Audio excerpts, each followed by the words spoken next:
So Caitlin Clark's injury is something that is going to massively affect the WNBA. It's going to massively affect. Caitlin Clark's injury has sent shockwaves across the WNBA, and it goes far beyond simply missing a few games. With the possibility that even a 2-week absence could affect future contract negotiations and millions of dollars, players across the league are reportedly growing concerned. The financial consequences could be enormous, and the timing couldn't be more critical.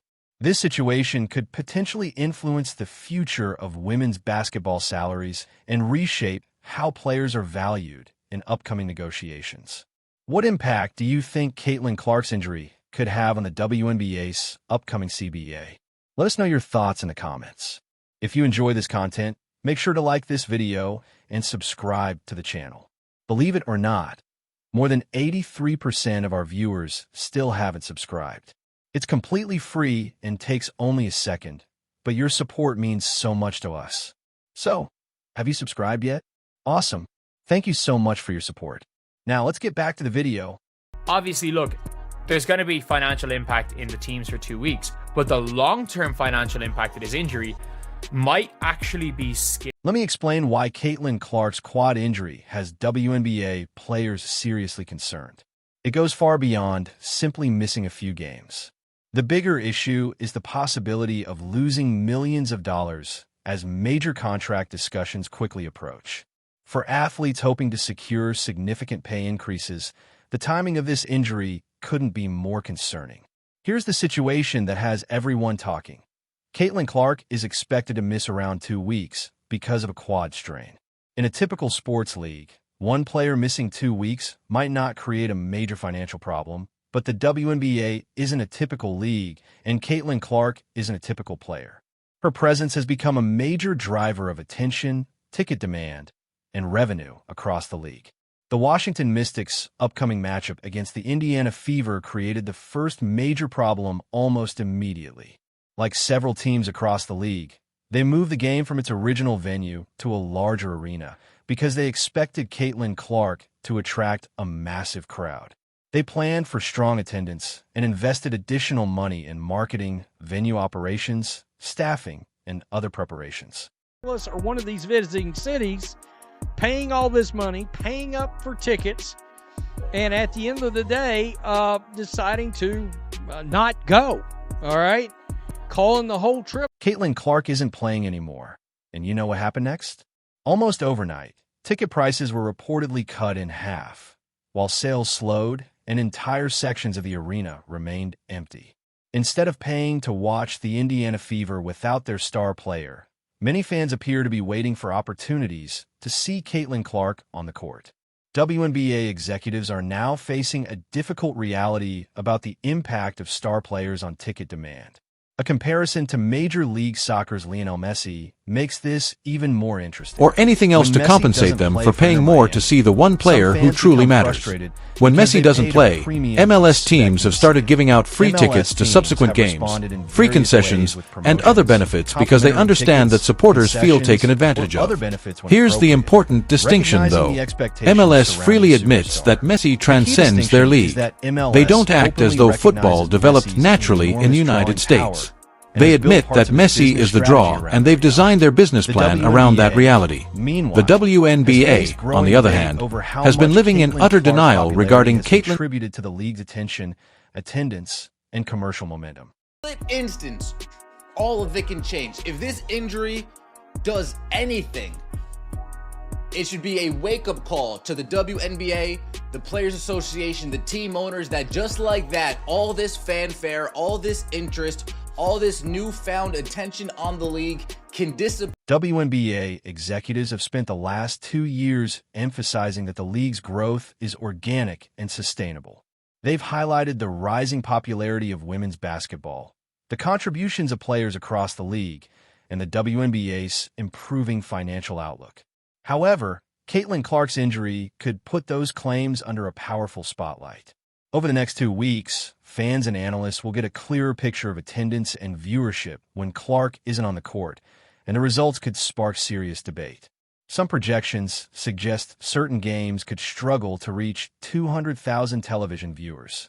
That brings us to the concern surrounding the upcoming collective bargaining agreement negotiations.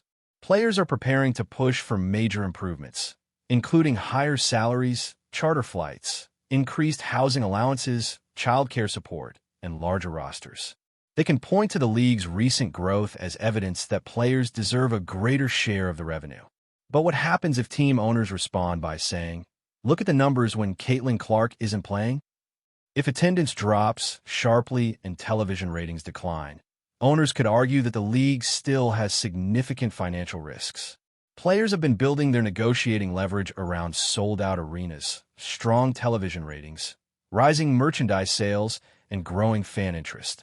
But if the next 2 weeks show a dramatic difference whenever Clark is absent, that argument could become much more complicated. Let's be realistic about the numbers. Games featuring Clark can attract significantly more attention, while other matchups may draw much smaller audiences, even when they include talented and well-known players. That gap raises important questions about long-term sustainability and the league's expansion plans. Attendance tells a similar story. Large arenas can fill up for Indiana Fever games, while some other WNBA matchups have struggled to attract comparable crowds. When Caitlin Clark visits another city, ticket demand and prices can rise, and arenas that normally have empty sections can suddenly become much busier. Without her, those numbers may look very different.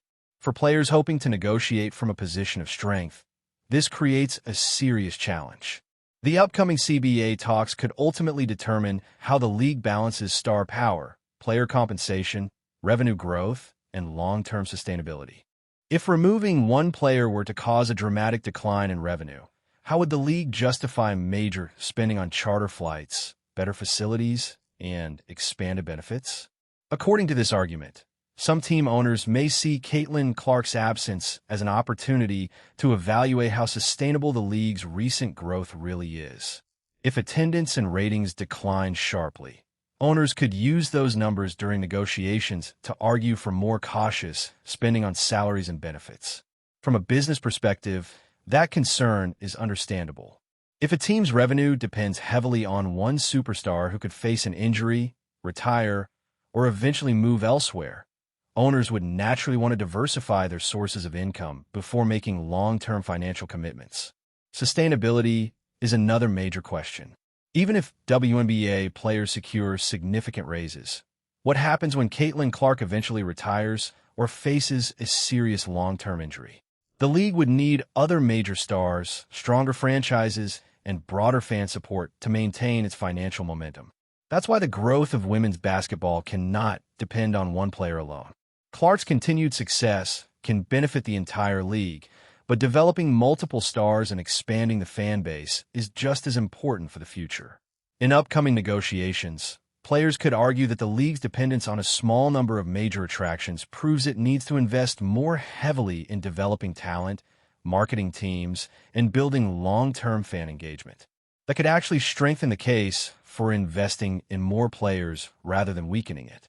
The WNBA has several highly talented and recognizable stars, including Paige Buchers, Angel Reese, Sabrina Ionescu, Breanna Stewart, and Aya Wilson, but the size and nature of their audiences vary.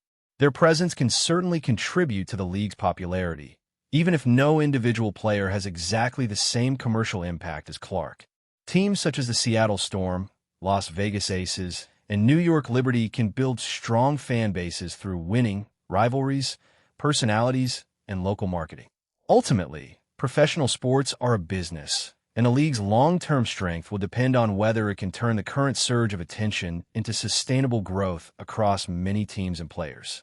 The timing of Clark's injury is especially significant because it comes as the WNBA approaches major collective bargaining discussions, where players are expected to use the league's recent success as an important argument for improved compensation and benefits. However, that argument could quickly lose strength if the next 2 weeks show that the league's recent success was heavily dependent on one player. The psychological impact also deserves attention. WNBA players have been enjoying the league's growing popularity, believing they are finally receiving the attention and recognition they deserve. But Clark's absence could serve as a reminder of how quickly momentum can change when a major star is unavailable. It may also force players to reconsider how much negotiating power they actually have. The financial reality of WNBA franchises is another important factor. Many teams have spent years working toward greater financial stability, and growing interest in women's basketball has created new opportunities for revenue. However, if that growth appears too dependent on Caitlin Clark, team owners may become more cautious about making large, long-term financial commitments. From a strategic standpoint, Clark's injury could therefore push the league to examine its financial structure more closely and produce new data for upcoming negotiations. Owners could argue that sustainable salary growth requires the league to develop several major stars and expand its audience across more teams. At the same time, players can make the opposite argument.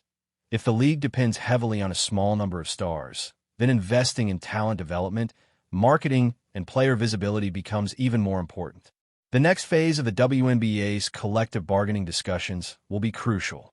If games without Clark continue to attract respectable attendance and television audiences, players could maintain significant negotiating leverage. But if those numbers fall sharply, negotiations could become considerably more difficult. Another important issue is Clark's own compensation. Her rookie contract pays her according to the WNBA's existing salary structure, meaning her earnings are far below what many superstar athletes in other major sports receive. At the same time, other players may benefit indirectly from the attention and commercial growth surrounding her. That creates a complicated dynamic. Clark's injury could potentially have a larger effect on the future earning power of other players than on her own existing contract. The bigger question is whether the WNBA can develop into a truly multi-star league with sustainable interest across multiple teams, or whether it will remain heavily dependent on a handful of exceptional players. Building a stable league requires more than one superstar. It requires strong teams, competitive storylines, dedicated fan bases, and multiple players capable of attracting new audiences.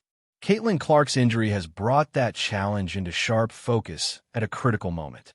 Players were preparing to negotiate potentially life-changing contracts, and now they must consider whether the league's recent growth can continue at the same pace. The next several weeks could provide important evidence about whether negotiations begin from a position of strength or uncertainty.